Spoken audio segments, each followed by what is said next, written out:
Hi everyone, so I'm here again for another sharing. And what I want to discuss is something that a lot of women can actually relate. So let's talk about the book of Proverbs. And not a lot of people know, but the book of Proverbs is basically guys talk. I mean, guy talk, male talk. It's about them discussing about what to look for in a woman. The book of Proverbs is actually like a parental talk from father to sons. More on like life's teachings, guidance on how to train up a child, how to handle money, how to handle adversaries, and things like that. In fact, it's a book full of wisdom. And it's one of the favorite books that I read from time to time. But what really caught my attention was the writer of the book, which is, well, allegedly King Solomon, how he described what to look for in a woman and what to avoid from a woman or a wife. And the one thing that I noticed that kept on repeating for like 3 or 4 times was avoiding a quarrelsome wife. Having a quarrelsome wife or being one is actually a dangerous thing to the family. It can lead to separation, it can lead to disharmony, it can lead to children not having a father or a mother growing up. I'm also curious about it because my parents were actually separated while I was still very young, while my siblings and I were very young. And of course, there are so many reasons, and one of it would probably be they got married so young. Like, my mom was just 18 and my dad was 20, 21. You can imagine the level of wisdom that they had at that age. They were basically kids, still kids, and they got married and they had kids. And this actually made me very curious on married life or being together with someone. The book of Proverbs book specifically actually made it a topic of having a quarrelsome wife. It's like decay to the bones. It's like having a dripping roof. It's like literally wanting to just live in the corner than living with that woman in the same roof. If you know what lengths that the book of Proverbs tells you on how it is to live with a quarrelsome wife. Having a quarrelsome wife is someone that could lead to resentment as husband and wife. And resentment is the number one cause of separation or divorce. Resentment is something that's deep, that's more on having unresolved issues towards each other. Why are they unresolved? Because people don't know how to communicate well. It all boils down to having like a full-blown war or full-blown attack on each other. It's the saddest thing because when couples don't know how to communicate their issues, they more often than not just put it under the table. And then when one thing would happen, even such a small thing, they would suddenly explode. Or it could have been communicated, but it keeps happening and happening, and the other person or the partner is not doing anything. So it leads to nagging, and then it leads to resentment. This is where maturity comes in. Because when two people are immature, of course, when somebody would say, oh, you are like this, you are like that, an immature person would be defensive. He will not take it with a grain of salt. He would just, no, I'm not, without even, processing or internalizing what's been said to him or her. That's why before you get married, you really have to have a heart that is ready to take anything about your partner, the good and the bad. Because basically all of us have our own bad sides, and your partner is supposed to be there to bring out your best. At first, I was actually a very, how should I say this? It's in my name. I was very barbaric. Meaning, I was the Miss Patola. I would make patol every issue you have, every issue I have, let's talk about it. Attack! That's how I dealt with things. But when we realized and internalized everything, that was because I grew up not having a father not having a protector, someone who would defend me. So, on my side, I have to stand up and defend for myself, which is why a lot of people would probably say that I seem to be so strong.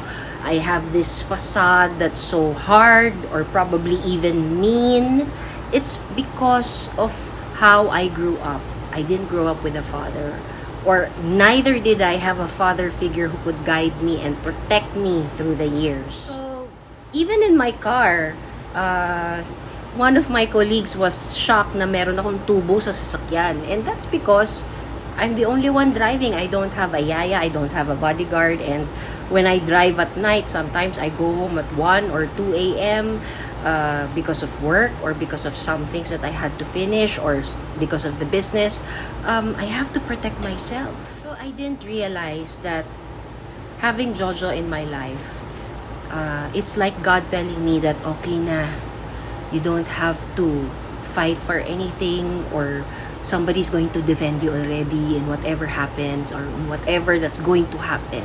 You have someone who will be by your side. Like, of course, someone who's new to this, I was resistant to it at first because I didn't have that, trust yet that he could be able to defend me or defend me on my terms. Because, of course, there are different ways to defend a person. And at first, I didn't want the way he was defending me because I didn't have patience. Again, I think I discussed it before.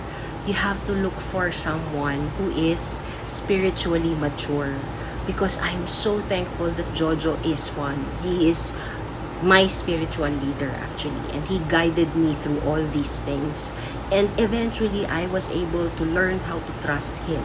It's hard if you would find someone who is not godly or does not have very strong connections to God, or does not even read the Bible, because all wisdom comes from God, and even the patience that I didn't have, somehow, after all these years that I've been with Jojo, I would say, and he would actually attest to this, that my patience was from negative 100, suddenly it became like 500% growth. So, if you're already married or you're already in a relationship, I have 3 ways in order for you to avoid quarrels or avoid spiritual attacks from your partner or with your partner. So the first thing is be honest. Like, be honest in the sense that you have to be also careful with the words that you're going to say. So I actually counseled somebody about this on how she can open up something that's affecting her. So the entry on how to communicate this, because I'm a communication graduate, is this. And you can use any words if you want. So first thing is, can I talk to you? Because there is something that I need to discuss to you and it doesn't sit well in my heart, and I don't want you to get angry. I don't want to have an argument about this. I want you to help me ease this anxiety or tension or something that's bothering me. So with those lines, kayo nang bahala kung paano nyo sasabihin yon, pero parang dating yung ganon, diba? Ganon yung dating. So in those lines, it's actually with humility that you're admitting that you're feeling something that does not sit well with you, and at the same time, you're asking for help. Na, we're in this together, I hope you could help me. Second, when it comes to in-laws, okay?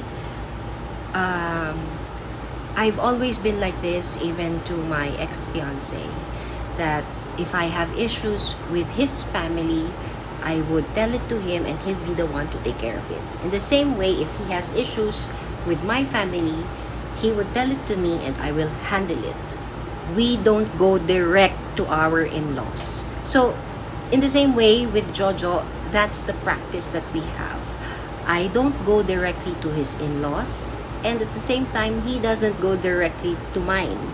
Because what we're trying to avoid here is clashing. And when that clashing happens, there will be resentment. This is why, from the very start, it's better that if you're going to get married, you find a separate place away from both in-laws, both sides, because there will be, believe you me, there will be issues along the way, issues that are unrectifiable in the future, that something may happen, issues that somehow when words are spoken, words are out, it cannot be undone.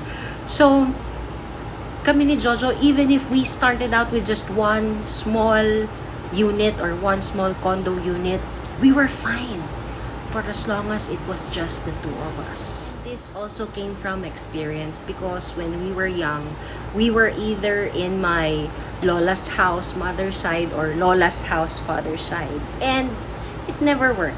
It never worked. And that's probably because my parents were so young and they couldn't afford to have a place of their own. That's why, again, it's wiser to wait to get married when you are financially ready. I'm not saying financially stable, because you can be ready at any time for as long as you know how to deal with money matters. Same time, when you live separately from both sides, both of you have a chance to grow together. Because it's hard to grow together when you are still with your family, and you're the baby of your family, and then the other one is the panganay in the family. It's so hard. So it's better if you two start together on your own and grow together. Lastly is, and I know a lot of girls would react to this, even if you are on the right, even if kayo yung tama, tayo ang unang-unang magpapakumbaba. Ganon talaga. And in our humility, our partners would realize the wrongness of their ways. And they will be the one to apologize. They will be the one to make up for it. And they will be the one to realize how lucky they are to have you. So, to some, the love language is giving flowers, chocolates, mga ganon. But for me, specifically because I don't eat chocolates, I'm not a chocolate person, and I don't like flowers because they die, they get withered or nalaglalanta sila. And Jojo knows that for a fact. So, Jojo makes up for treating me always to eat all you can. And that's why I became fat. You can imagine the number of times he treated me. And those are the number of times that he realizes the wrongness of his ways. And for that, I really appreciate, because both of us have our ways to make up to each other. Anyway, this ends my sharing, and I hope you're able to get some pointers on how to avoid being a quarrelsome wife and probably graduate into a more mature or someone who has more wisdom. To be able to get more of this sharing, please subscribe to my other YouTube channel. It's Jean Grace Life Guide, and I hope to see you there again. Bye!